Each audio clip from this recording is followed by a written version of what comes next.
Présentation de la suivante, donc toujours dans la gamme Tidal Elite. Là c'est un modèle en nano Fuji K d'une puissance vraiment supérieure, c'est une 100-250, poids optimum 150 grammes, nous sommes toujours sur une base de carbone 50 tonnes.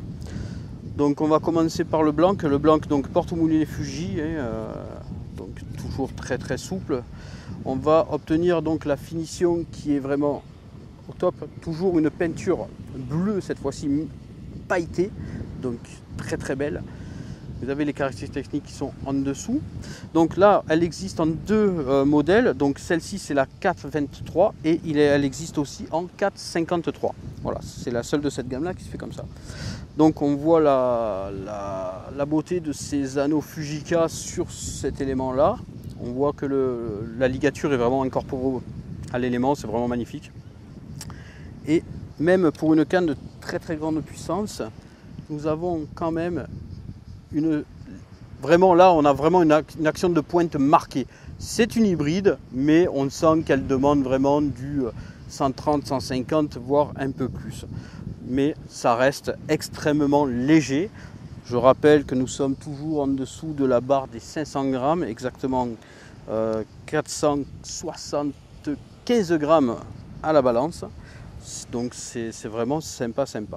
Donc celle-ci, on va l'équiper d'un pen Affinity carbone, donc qui possède aussi notre fameux frein HT100.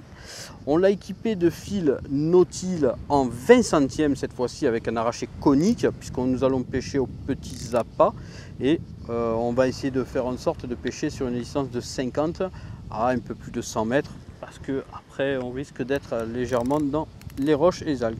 Donc l'Affinity Carbone, c'est un moulinet vraiment magnifique.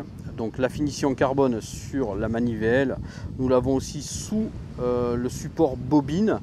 Donc c'est vraiment sympa. On retrouve donc notre HT100, mais aussi avec la finition carbone.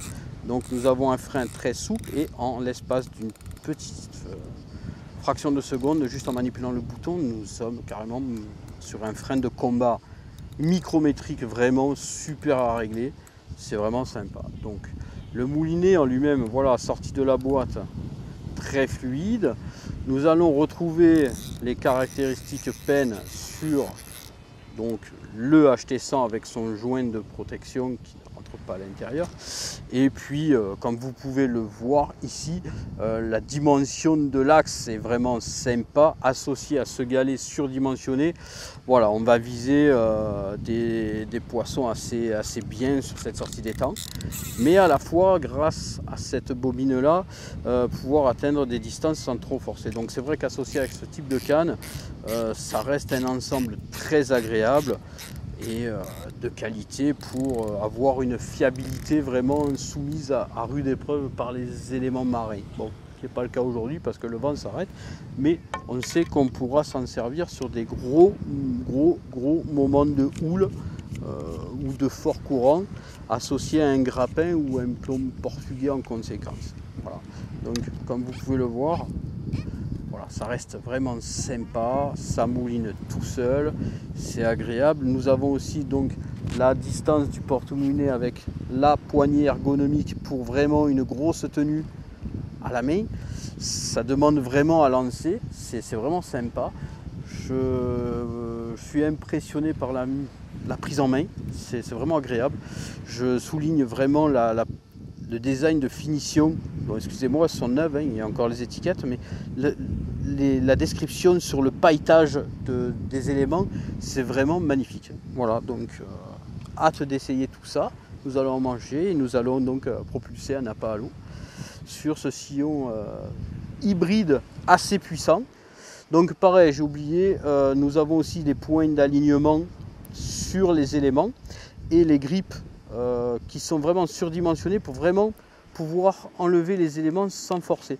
C'est vraiment sympa. Donc on va se fier aux grippes, nous vérifions, nous sommes vraiment parfaitement alignés, juste en suivant les indications donc des points d'assemblage. Donc comme vous pouvez le voir ici, nous sommes vraiment en face. Il n'y a pas besoin de calculer, il n'y a pas besoin de faire le chasseur, c'est vraiment nickel. C'est un gain de temps et une efficacité vraiment sympa.